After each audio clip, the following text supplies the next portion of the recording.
Good afternoon, everybody.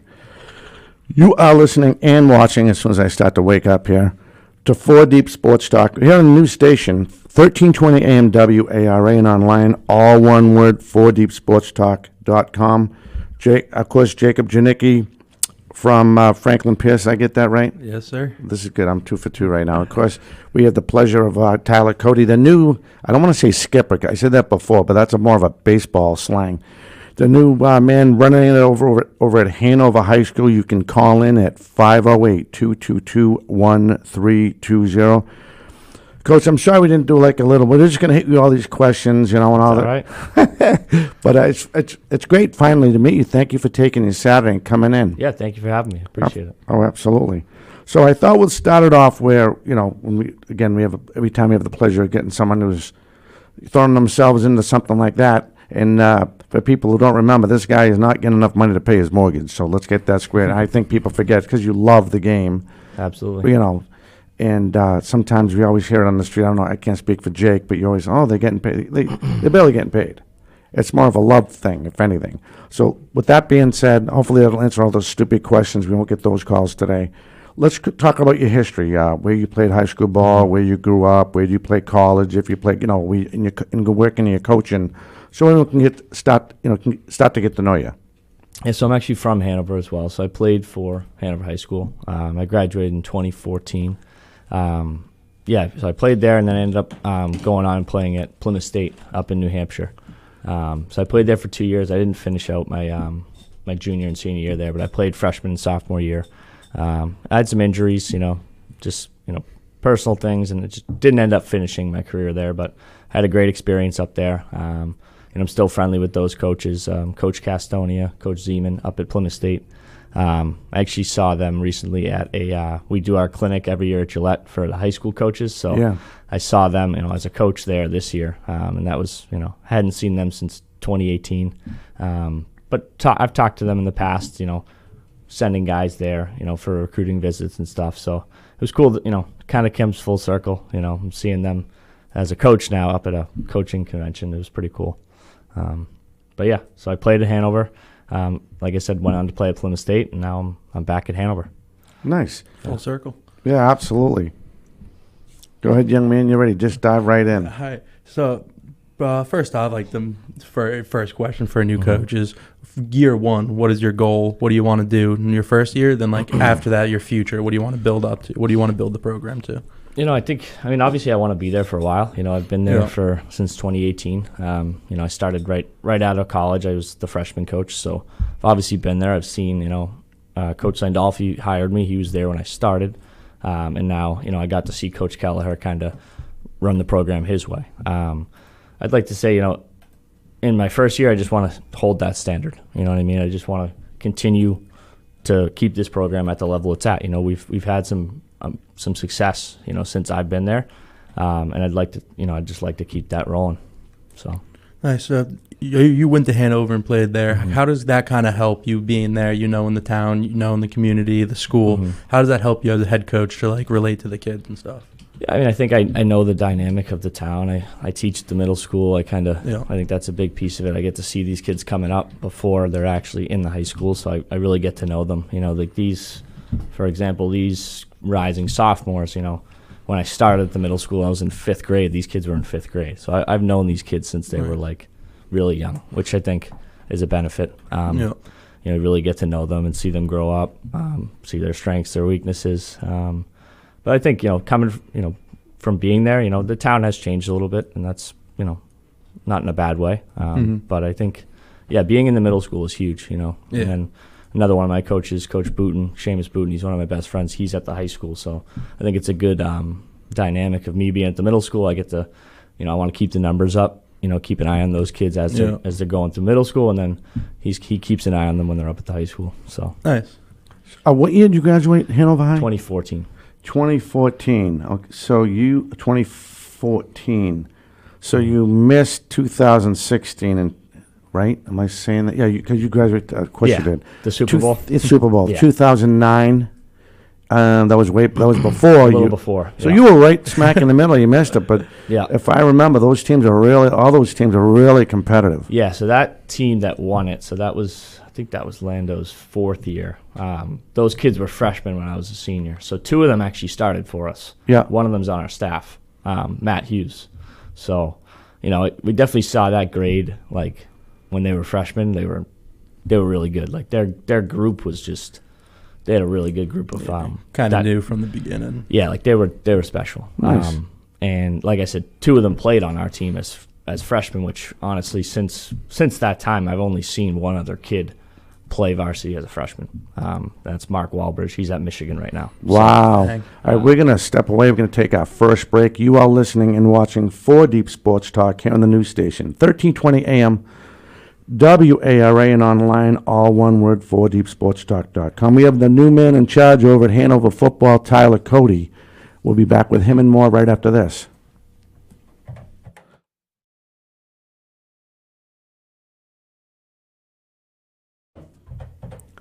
I still got to wait for the timeout. So what we'll do is we'll just let it shouldn't go off any minute here. Sorry, Coach. I messed this up before. That's all right. I've been away for a while, and I hope everyone's enjoying my mistake right now watching us. Still trying to get back into Oh, it. my God. I'm looking at this. I always say there's no fire, so that's always good. Nothing's smoking. And I just realized the bar. I'm trying to train this young man. I got to train myself again. That's all The right. blind leading the blind on this Oh, one. my God. You get that right. Oh, that's a lot of walls you're going to walk into, young man. But, yeah, we're getting ready to take our first break, and here it comes up in about, it's actually going to be a couple minutes, but about 5 minutes away. So what position did you play in high I school played ball? corner. I played defensive back, a little bit of receiver, but mostly defense. Nice. Yep. And in college, too? Same thing, corner. Yep. Nice. And what was your degree? So it was like youth development and education. I knew I wanted to teach, and I was in elementary ed at first, and then I kind of shifted because I didn't want to do the younger grades. But either way, the focus was education. I always knew I wanted to teach. So Awesome. That's cool.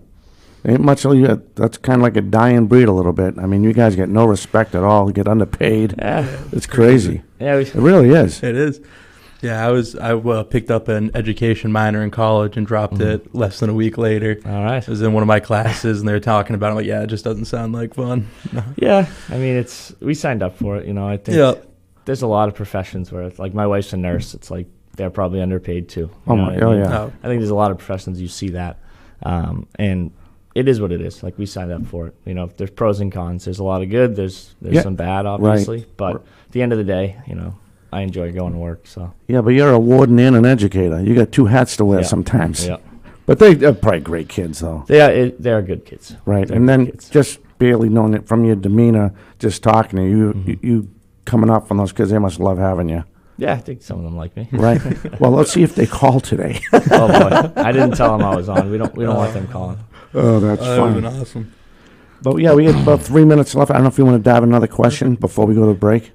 I mean, this is small when you're talking about like how you have one coach in high school that teach at the high school and you're in the elementary school or the middle school. Middle, yeah. What's a lesson that like you have a long time with these kids, like you said, like you're coaching them. What's like one lesson you want to like teach them they can like go on with their life holding on outside of just football? I mean, kind of simple, but like, especially with my middle school kids, like I said this to the high school kids when I met with them, kind of to leave my first meeting. I left on this note, and I shared the same message with the middle school kids, and it's something that Plymouth State, it was like our #1 team rule. It was just do right.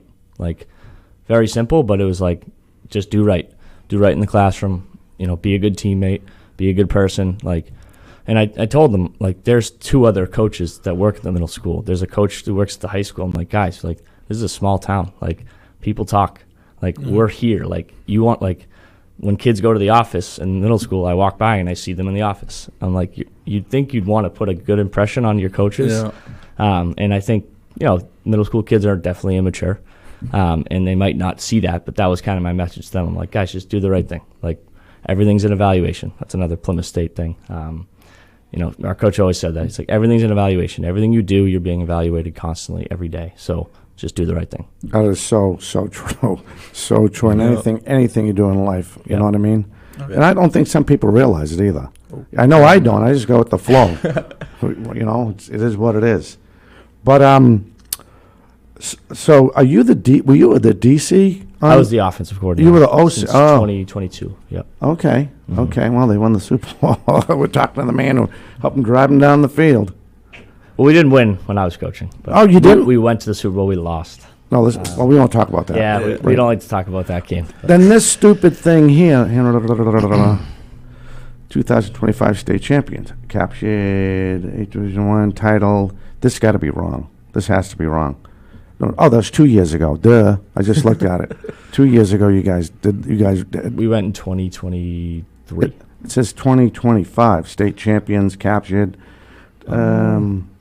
Whatever. This thing's wrong. But so what are you changing now that you're the guy in charge? I don't think a whole lot. That was kind of my message too. Like, pretty much our entire staff is back, which is great. Coach Kelleher, who was the head coach, is now going to run the defense, which he's already done for the last few years. So that was my big thing. Like, I'm not going to come in and be like, oh, this is my program now. This is what we're going to do. Like I said to you earlier, like, we're just going to keep the standard. Awesome. I think there's always things you can improve, and we always look back after each year and say, can we change this? How can we get better here?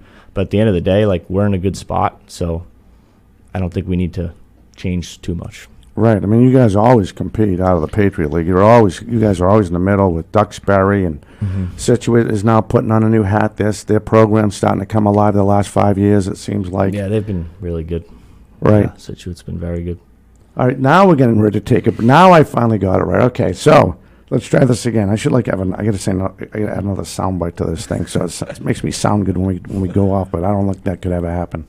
All right, you listen to 4 Deep Sports Talk here in the news station, 1320 AM WARA, all one word, 4deepsportstalk.com. Tyler Cody, the new man in charge, the football coach, great guy, just from meeting him the first 15 minutes. We'll be back with him and more right after this.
You got it. Welcome back to 4 Deep Sports Talk. We're here with the new Hanover head football coach.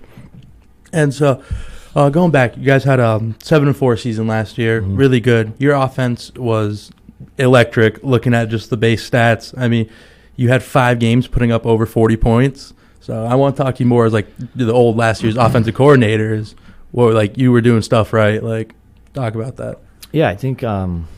Early on, which kind of was terrible, we lost our quarterback in the second game on, the first offensive series. It's kind of funny. The backup at the time, he would write the plays down as I'd give them to the quarterback. And going into the game, he asked me, he goes, "You think I can wear a headset?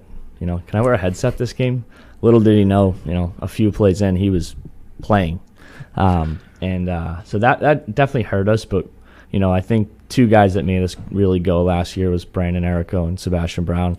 I'd like to say it's probably the first time in Hanover football history that we had 2 1,000-yard receivers. Seabass, so Sebastian Brown, we call him Seabass, he broke the single-season record last year with 1,170 yards. Single-season receiving yards, he broke that record, and Brandon went over 1,000 in our Thanksgiving Day game. So those 2 really, they kind of made us go. Wow, nice. Made my job pretty easy. We had the slot that we just tried to get the ball as much as we could, and then Seabass was he's 6'3", could jump through the roof, and there was a lot of plays. It was just throw it up to see pass, honestly. Yeah. Awesome. So I forgot to say this earlier. So this show, for the rest of the season, and probably for as long as I do this, this show is now dedicated to my mom, who I just lost. We had a funeral yesterday. Sorry for your loss. Thank you. And we now that I did some more research, we're actually opening up a scholarship in her name. She was a big basketball fan. We do a basketball ceremony in April for for everybody in the South Shore. And that scholarship will be posted shortly once we finalize it. And for my family that's met, I must have said this to Jake like 1,000 times in the lobby. Like, gotta make sure I say this, gotta make sure I say this. And then you came in. And every time I do this, I feel like I hit the lottery because I get a chance to meet you in other youth groups and other high school groups. So I lost my train of thought, and then for whatever reason, my sister just texted me, not to bore you guys too much, but I'm like, oh my God, I forgot to mention Ma. You know what I mean? So this show is dedicated to my mom. All the shows are going to be dedicated to my mom. And we're going to get the scholarship out there for basically high school and athletes that want to further their education. Awesome. Yeah. So I'm glad I finally got that out, and I didn't lose myself. I didn't lose my composure. I lost myself the last couple weeks. But so I know we talked about Seabass. Where's he going to college? So he's going to play at St. A's next year. St. A's? Yep. Another NE10 school. Right? Yep. That's pretty cool. Who else is going? Brandon Erico is going to Bowdoin. Nice. Peter Clark, our middle linebacker, is going to, I want to say, Shenandoah, I think. It's a D3 school in Virginia, which is pretty cool. He was looking at some local schools, and then I think his dad mentioned, I don't know what the connection was, but he's like, why don't you go check it out? And he loved it. I think it's a cool experience, there's nothing wrong with going to a local D3, but I think just going a little bit further away from home, I think, he's a great kid. I think he'll do well there. That's awesome. Yeah. And I think I might be forgetting someone. Tommy Regan is going to play at Hobart with his brother. John Regan played for us. He was on that the year we went to the Super Bowl. He was on that team. He's also at Hobart. I don't think I'm forgetting. We can come back to it. Yeah. I don't want to put too much pressure because you ain't going to get no Christmas cards if you mess this up. That's right. So how many kids did we lose altogether from this last year's team? I'm not sure how many seniors exactly. Off the top of your head. I think I'd 16. say 15. Yeah, I was going to say up. 15. I looked it up before. Yeah, we definitely lost a solid group. Max Johnson, he's another one. He's going to play at Endicott. He was a captain as well. We definitely lost a solid group, but I think a positive is we have 4 of our 5 linemen coming back. Right. And that's always good. Starts up front, and I think that's just a good thing to have coming back. How big is our line this year coming back? I'd say probably on average like 225 to 230. Nice. Yeah. That's a nice size line. I'd say, average probably closer to 230. Yeah. Oh, that's We're awesome. pretty big across the board, so we're going to have to lean on them big time. Right. Yeah. Was that, what was hurting us this year, you think, if anything? Something that comes to mind, anything?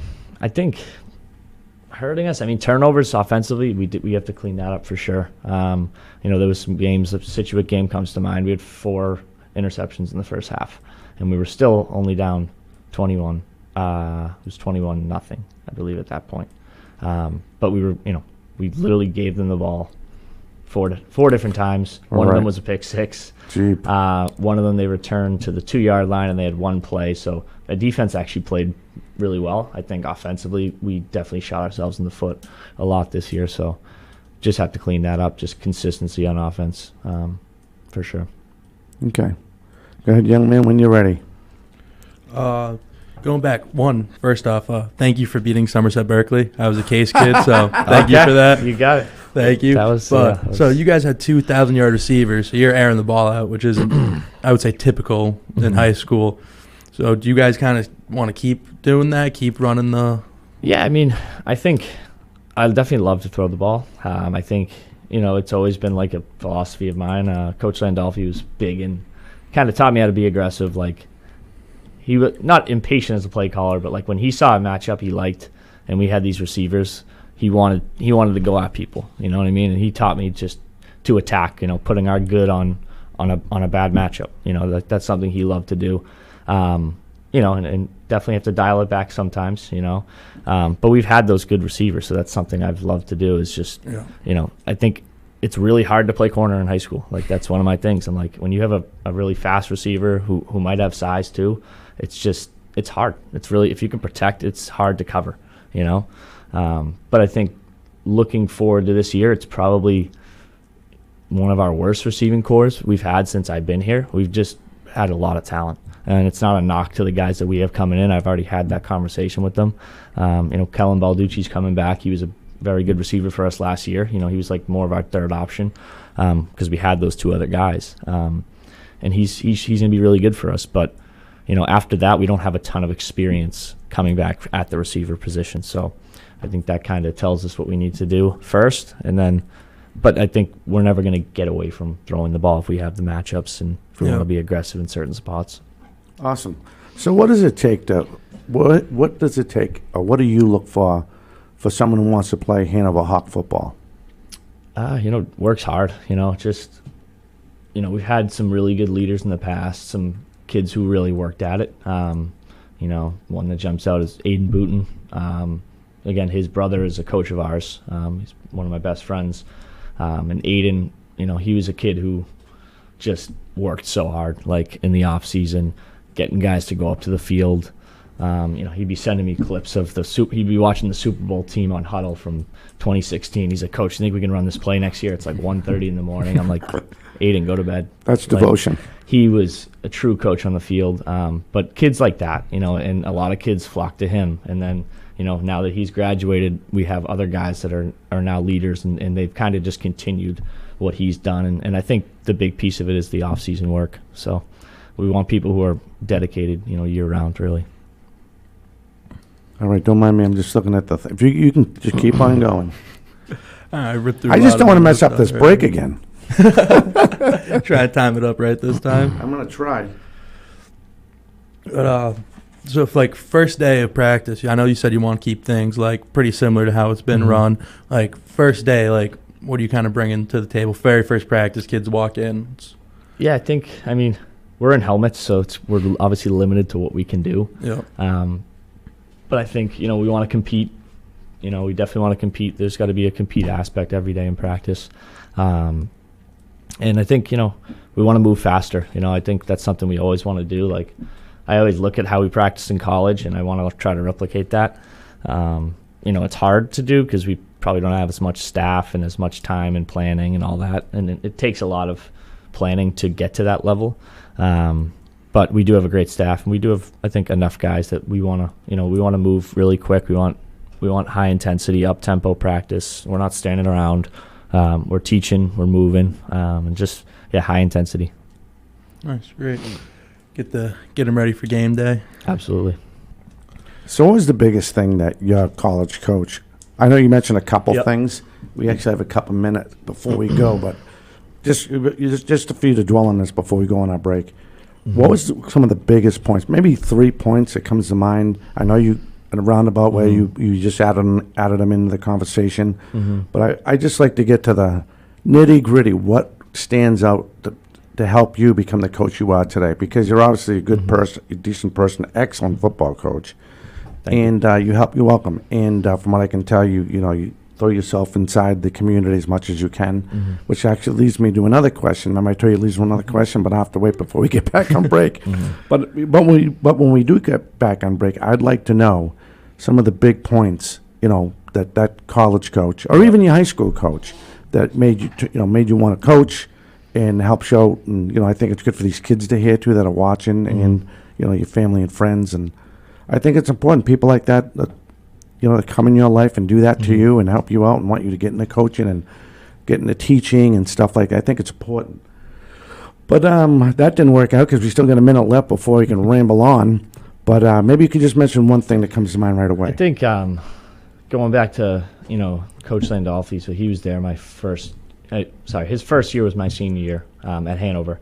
And then I ended up coaching with him. But I think the big thing I saw from him is just how much he put into it. I think it's pretty obvious, when you have a coach and you see what they put in, whether it's a lot or maybe not so much, and I just saw how much he cared about our success. So I think that's the biggest thing I want to put into this. I think I've done that in the last 8 years. I've shown the kids that I really dump it all into football during the fall, and it takes sacrifice and, you know. Oh yeah. You know, my wife's great. We had a baby in July, so Congratulations. that was a lot, you know. But she, you know, I told her, like, I will step away if you need me to, and she's like, nope, we'll figure it out. So That's awesome. Yeah. That's an awesome best friend. yeah. All right, now we can step away. I'm just so worried about blowing this. Oh boy, the way I impressed you last weekend. Oh my goodness. All right, we'll be back with more right after this.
Hey, welcome back. You are listening and watching 4 Deep Sports Talk here on the news station, 1320 AM WARA. And again, all one word, 4deepsportstalk.com. Tyler Cody, the new coach over at Hanover High School. I wanted to see, a new football coach, I wanted to see what number you in line as the next. I don't know. I was trying to find out. I was trying to Google it. I have no idea. I was just trying to be. I was just nerding out and trying Yeah. to figure that out. But again, congratulations, and let's go back on what we ended up that last quarter of this hour about these coaches and what that meant to you. Yeah, I think, like I said, Coach Sandolfi kind of showed me the way when I was a player.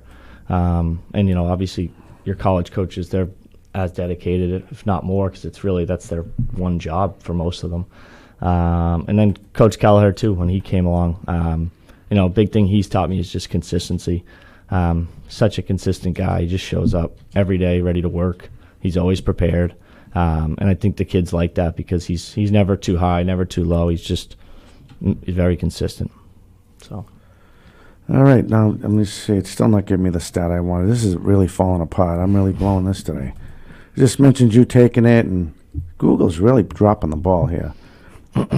So, what's going on? When's our first? What's our outlook from right now going into the first kickoff? What's our schedule looking for? Like workouts and so all that workouts stuff? will start. I mean, they kind of already started. You know, nothing's mandatory. Obviously, we can't do that.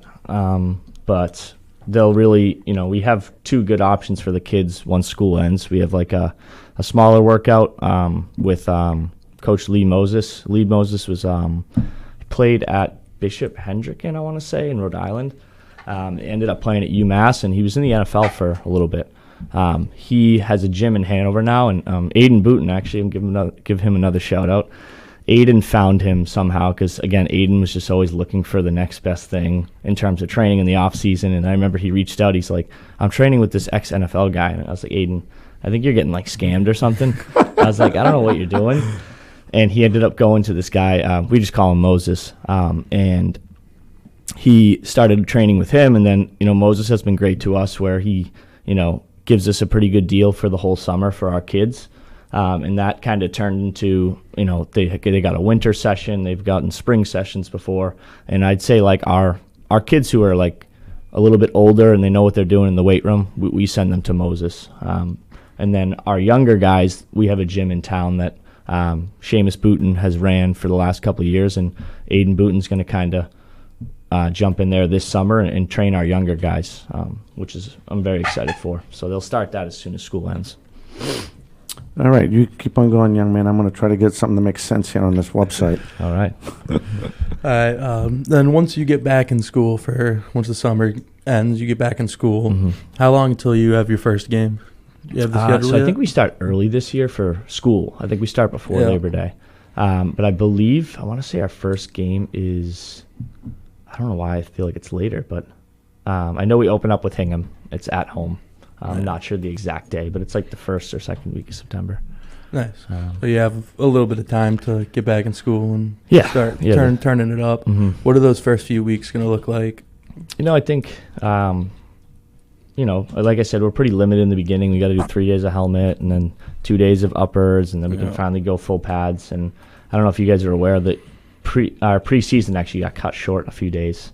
Oh, really? We typically start that Friday before, and then everyone starts on the Monday. Which would have been the 21st this year, and now we're starting on the 24th. So what happens is I think a lot of people are talking about it right now because I think a lot of coaches push back trying to get it moved, because now instead of having 2 scrimmages before our first game, we're probably only going to have 1, which, it is what it is. Are you a big scrimmage type of guy? Do you like to get at least I definitely 3? Like I said, 2 is kind of like the max, I think, Okay. Yep. leading up to the first game. But I think the way it is now, we're probably scrimmaging on, I think it's the September the 4th.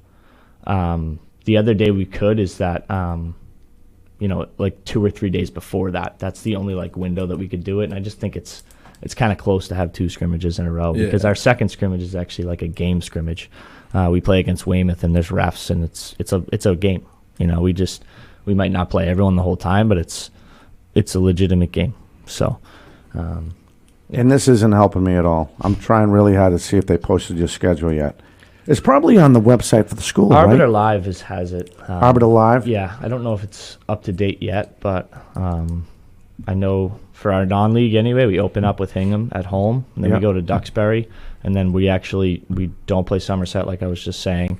We're going to West Bridgewater this year. I don't think we've ever played them, truthfully, but they were looking for a game. We were looking for a game. I think they're a little bit lower in division. Yeah, they're more like Mayflower. I don't know the league, but I think they might be Division 6 or 7. I'm not sure. I think it's 7 by mail enrollment. But they've been a competitive program. I always see them, making a run late into November. So I think power ranking wise, I think it makes sense for us, as your strength of schedule is so important now with the way they do the playoffs. So not a fan. Not a fan. Not a fan. We had a big tangent about that on last week's show. Yeah, we kind of went off, and every time I see, you guys always play legit. The Patriot League itself should be a tool. That and the Hockomock. Because the big crazy. The big 3, just I don't even know why they even have it. Those teams should be independent, and I love them all. I mean, I love to promote them, but I just don't like the way one year you have the SEC, next year you have the big 3, and now all these. There's no more SEC, but I don't get it. But anyway, like you guys, what I was trying to ramble on out. I'm Italian, so my hands just not understand them all.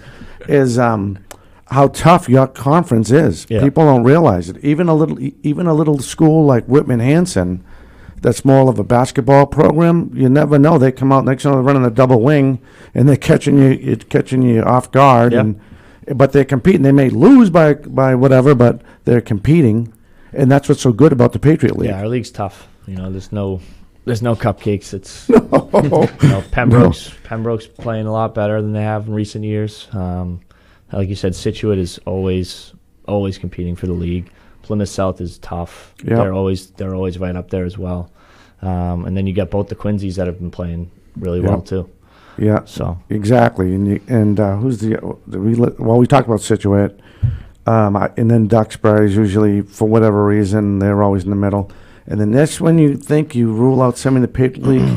Here come the Hanover Hawks, and they're winning, and they're winning, and they're winning, and they're winning, and they get a decent spot in the rankings as far as the power rankings go. Yeah. But you just look at their conference. Just look at the conference. That's a full-time job itself. Just trying to figure out how you're gonna, do that. You just when you think we'll just I used to coach football, so you're thinking running the. Yeah. Guess what? They coach. They're definitely. They are all well coached. All those teams in the conferences. So, like I said, the Hawkmock's the other one that comes to mind. Last year, I'll make fun of Coach Keller for a minute. I think he almost had like a heart attack when we ended up getting to league play because he went and watched. I think it was Plymouth South and Quincy, and we knew Situate was really good, and then I believe Plymouth South, they played Situate very tough. I'm trying to get it right, but bottom line, our league, like, this team beat that team, then they beat this team, and Coach Keller we had to get our 3 wins to be, eligible for the playoffs. Right. And Coach Keller was sitting there going, well, they just beat them, they beat them, and we still have to play them. Like, he was legitimately like, we're going to struggle to get that 3rd win, and we ended up, hitting our stride a little bit, but for a second it looked scary, looking ahead, seeing how tough our league was this year. So. Do we talk about conditioning? We talked about the passing league a little bit, right? As far as the schedule. What are we doing inside the school to get I don't know if we talked about conditioning. Maybe I know you give us some great info, but how are we focused on conditioning for these kids? Do we have it broken up for linemen one day? Your skilled players, as I like to say. Right. How are we managing that? I mean, so Moses, I talked about a little bit. Yeah. He takes more of our older guys, like I said, guys who have kind of worked out. Like we always say, like Seamus Booten, he trains them at, we call it the boys club in town. It's the Hanover Police Boys Club. He starts them there, and we kind of graduate them to Moses. That's their thing. Like once they know what they're doing, that's kind of the next step. And he does a great job. We actually, looking back to the 2023 season, we had so many cramps week 1 against Duxbury that like Seamus and Moses were like, we need to have some kind of conditioning test at the end of the summer. So these kids are like ready to go. I think we were doing a lot of the right things, and I feel like they were working hard and they were in good shape. But for whatever reason, we had like, I've never seen so many guys cramp in a game. It was insane. Like at one point we had like, I think we played 9 receivers that game, 4 running backs, 2 quarterbacks, and like 12 linemen. Wow. At one point, I had a sophomore guard in who was 140 pounds playing against Duxbury, and we were looking at her like Coach Keller actually turned around at one point and said, "Is there anybody who can tackle?" He turned around and was looking up and down. He's like, "Is there anyone that can tackle?" He was just throwing guys in. Right. So, yeah, to go back to that, we do a conditioning test now at the end of the summer. So. Awesome. I love that. That's awesome. You got to get the pickle juice on the sideline. We had pickle juice, mustard. I mean, everything. We had coaches stretching guys out because the trainer had 2 guys. It was At once? It looked like a war zone. I was going to say. It really, like, we laugh about it now as like a staff, and it was just complete mayhem. Oh, my God. Well, those are the lighter moments, you learn from as well, and you hope they don't happen, but every now and then you get a MASH unit in the sideline. Yeah, seriously. We'll never forget it. All right, we're getting ready to take our last break. You can call in at 508-222-1320. If I didn't say it enough, I probably didn't, but this show is dedicated to my mom. All these shows are going to be dedicated to my mom. We're going to get the scholarship out there. My mom was a huge basketball fan, watched my son and my niece play basketball over at Bridgewater Raynham and over at East Bridgewater.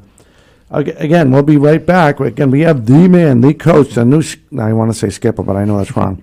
The new man running it over at Hanover High School, Tyler Cody. We'll be back with him and more right after this. And it's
Hey, welcome back. You are listening and watching 4 Deep Sports Talk here on the news station, 1320 AM WARA.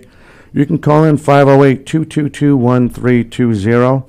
We have the new coach, and I tried to do some type of cliche or whatever you want to call it to promote Coach Cody over there, but he's the guy running it all over for this year. Well, God knows how long he's going to do it for the, I almost said Indians, I'm going to wash my mouth out with soap. The Hawks over at Hanover High School. So I'm so used to saying that, you know. I used to do the play-by-play for Middleborough at the other radio station, and I remember you guys coming in over Sachem's, right? Sachem's, yeah. And you guys came, and you were probably there. And I remember they won the conference, and these kids were so big over at Hanover. And I went over to get the names. I want to make sure I get the names pronounced right. And I'm looking at these guys, and I was almost scared. I mean, I'm like, these guys were humongous, and they were just going through their lineman drills, and it was very impressive to watch. You know, they went toe to toe. The winner of that was going to go far in the playoffs that year. I'm sorry, but I forget what year it was, but I want to say it was around 2008, 2011, around there, and you guys were just dominating it. But so you will not get in trouble. I'm bailing you out. You can buy me a cheeseburger or a hot dog later. We need to get your coaching staff out there. You know you can't do this by yourself. Let's make sure we get the kudos to those guys. Yeah, so I mentioned Seamus already, Seamus Booten. He's kind of my right-hand man through this. You know, he's going to be, you know, any decisions we make, he's going to be right there with me for sure. Seamus has done a lot for us. He's done, you know, special teams. He's done O-line. He's done defense. He's really he's everywhere. I think he's going to really take a lead with the O-line group, though, this year. You know, Coach Kelleher, as I mentioned, he's going to be doing our defense again. Coach is a great defensive mind. It's a huge, you know, breath of fresh air for me because I'm like, I can focus on the offense, and I know that Kel's going to have the defense ready to go every week. You know, we have Matt Hughes, who was a Super Bowl champ with Hanover. He also works with our O-line. We've got Coach Hallett. He's the freshman coach. Coach Rufo joined us last year. Rufo was in youth for a while. He coached these kids. He actually has a son who's going to be a senior. Doesn't play anymore, but he really knows these kids well. He helped us out last year, and he's going to have a bigger role this year too. Coach Nassif, good friend of mine. I played with him. He coached our linebackers. Coach Dab, one of the best D-line coaches around. Coach Dab played it up at UNH. He does our D-ends and our D-tackles, and he does a really good job. You know, they call it the Dab Lab. The Dab Lab. I love these nicknames. He really takes some kids who we might not think are necessarily going to be impact players, and he brings everyone to their highest potential. He does a really good job. Awesome. Who am I forgetting? Coach Byrne, he helps me out with the offense. I actually coached him. He played for me, and then I hired him as our freshman coach when he was like 22 years old. Nice. Really good coach. Who am I forgetting? Coach Moses does help out, our strength guy. He does help out when he can. Coach Toby's coming back. Coach Toby coached our quarterbacks for a couple of years. He did not coach last year, but he is coming back. He played up at Assumption under Coach Chesney, actually, who's at UCLA now. So comes from a really good system. Really helps out our quarterbacks. Who am I forgetting? Coach Walshy, James Walsh. James Walsh is our director of morale. He's a guy that's been around since 2018 when I was around.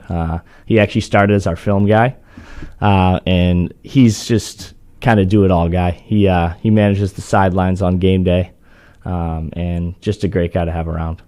I think you get it all covered. That's we got a pretty big staff. You really do, but you need them all, though. You know that. I really do. I must be forgetting someone, though.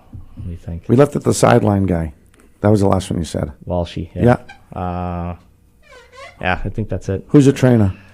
Lexi's our trainer. Yep. Great trainer. Does a great job. Awesome. So, all right, one more question. I got one more question for you. I got more, but I want you to dive in. Yeah, I have one more about pretty much just your offenses. Mm-hmm. Like we're saying with the Somerset and the Stone Age offense they run, and you see it all around over here. When I played in Case, there's quite a few teams that were doing the super I form and the double tight, double wing, double tight, double wing, and all that stuff. So I like how you guys air out the ball more. Mm-hmm. What's like your normal like packages, like spread? Yeah, I mean, trips? we've been spread. I think Yeah. we kind of evolve every year. I feel like we end up doing a lot of the same things, but it might look a little bit differently, and personnel packages might change. We always want to, as people say, you want to play to your players' strengths. You know what I mean? Mm-hmm. I think when we lost, we had a really good quarterback, Ben Scalzi.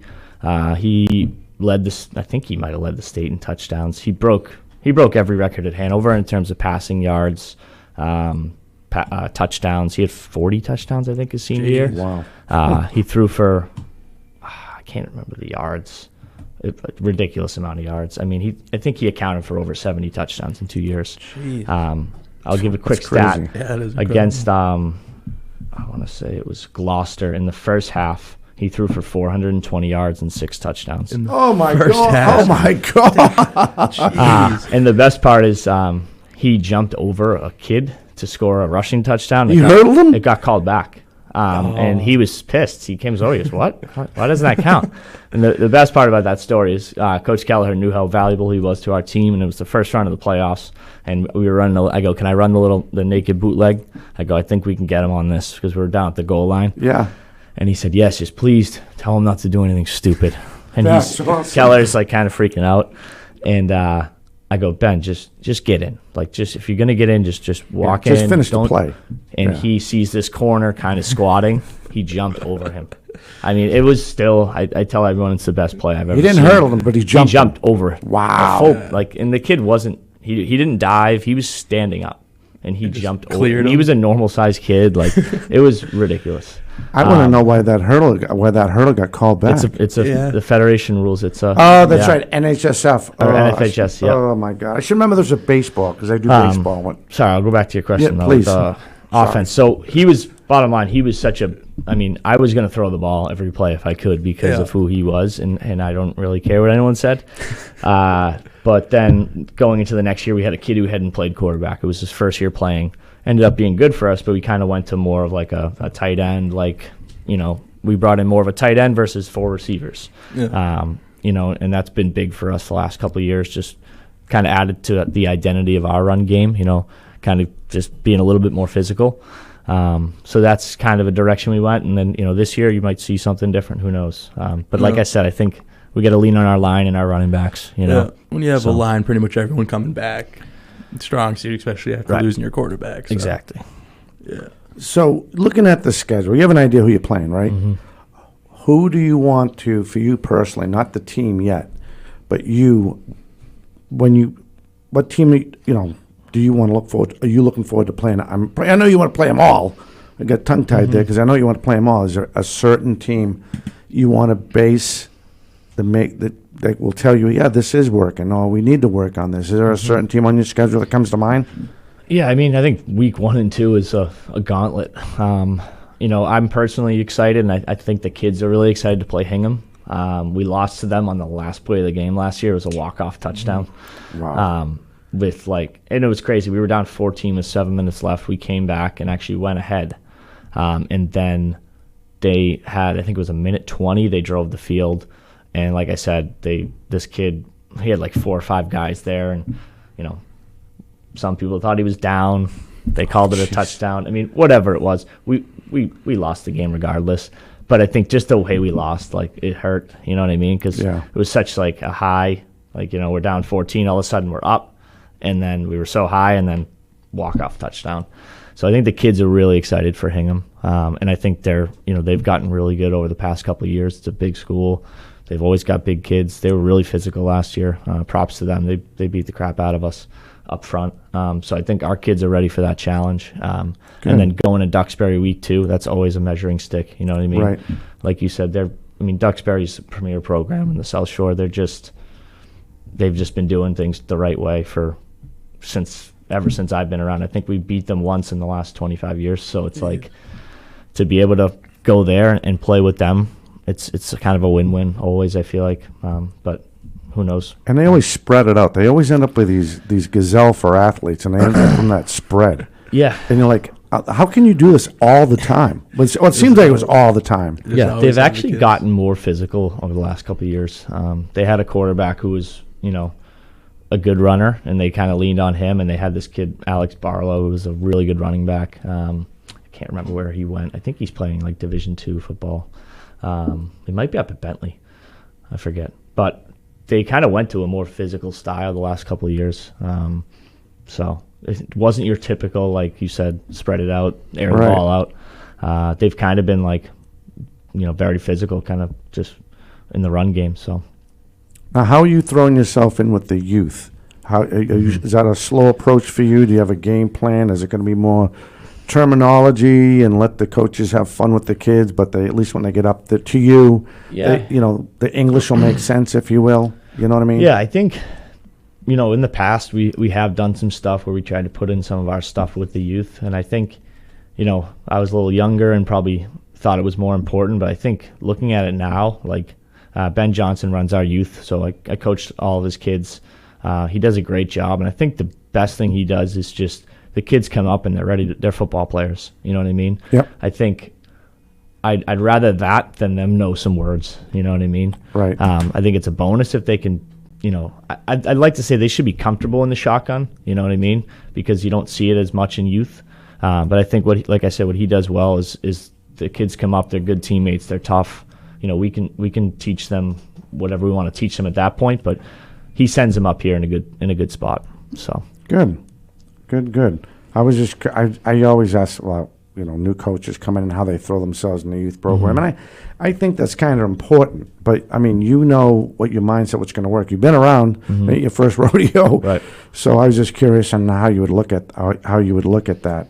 But that's good that you have that connection with the youth, especially when they get to see you. I don't know if the seniors or the juniors going to go down and maybe mingle with the young kids down there. Yeah, so we do a camp, or Coach Johnson puts on a camp every, I think it's in August, and our kids work it.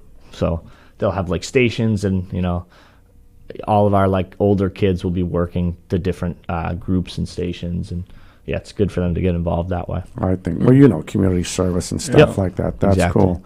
Well, before I forget, because we got about 2.5 minutes left, us here at 4 Deep Sports Talk, of course, the whole committee is in here, and everyone over at AACS wants to wish you, and 1320 AM want to wish you all the best of luck, you and your staff and your school, and you know what I mean? I don't know if the Attleboro fans, but we're neutral. We're neutral. We're here to, we're just here doing our thing. We have the privilege of doing our show on Saturdays here with them. They let us do it. But, all the best, Coach. Thank you. Hopefully we'll get a chance to see you out there in the field, and you see a short, chunky guy like me wearing this sweater, it's you can start to turn the other way. And But before we go, is there anything else you want to get out there about football? You got any fundraisers going on? Anything like that? Car wash, whatever? I don't think so, no. The kids wanted to do a car wash, but I told them the goal is to make money in a fundraiser, and I don't know. You're probably going to soak themselves. Yeah, I don't know who's showing up to a car wash with our guys. So those empty 5-gallon buckets, and the biggest, softest lineman is probably the toughest guy in the field is soaked with suds from the thing, and then you get a police out. How'd you get wet? Oh, it slipped out of my hand. Yeah, of course it slipped out of your hand. Yeah, I think no go on the car wash. Right. That's all right. Great. Well, congratulations on the new family. Thank you. The young family, I should say. Oh, absolutely. 10 months old. Oh, that's awesome. That's awesome. I got a couple of pictures of that. He was nice enough to send me some pictures. So when we edit the show, well, this will all be blended in. Yeah, they wanted to come. I appreciate the invite. Oh, my God. They had a baby shower. So they could have been laughing at me in the lobby right now. Right. Yeah. All right. So for Jacob Janicki, second week, right? Yep, number 2 down. Right, number 2, a little bit further to go. We get till August. Yep, back at school early this year, going back up for 17th of August, I think. So we have to move back in. Nice. And then pretty much right after that, started preseason for track. So hopefully we'll get some baseball in. We'll do some live shows with some baseball. Yeah. We'll get that, and that'll be fun. Yeah. All right, for Jacob Janicki, I'm Dominic Damiano. We hope you enjoyed this hour of 4 Deep Sports Talk, and we had the privilege of highlighting the new high school football coach over at Hanover, the Hawks main guy, Tyler Cody. I'm going to send this link out to Tyler once we get it all squared away. We will catch you next time, as I'm trying to wind this down perfectly. And Coach, oh my God, I'm waiting for the fire to start any minute. But next week, Next week, we'll, again, if you want to check it out, I should say, you should check us out on our Instagram, all one word, 4deepsportstalk.com, and on our Twitter page, at FDeepSportsTalk. And, of course, our website, all one word, 4deepsportstalk.com. We will catch you next time. Everyone have a safe and happy weekend. And, Mom, I love you, and this show is dedicated to you.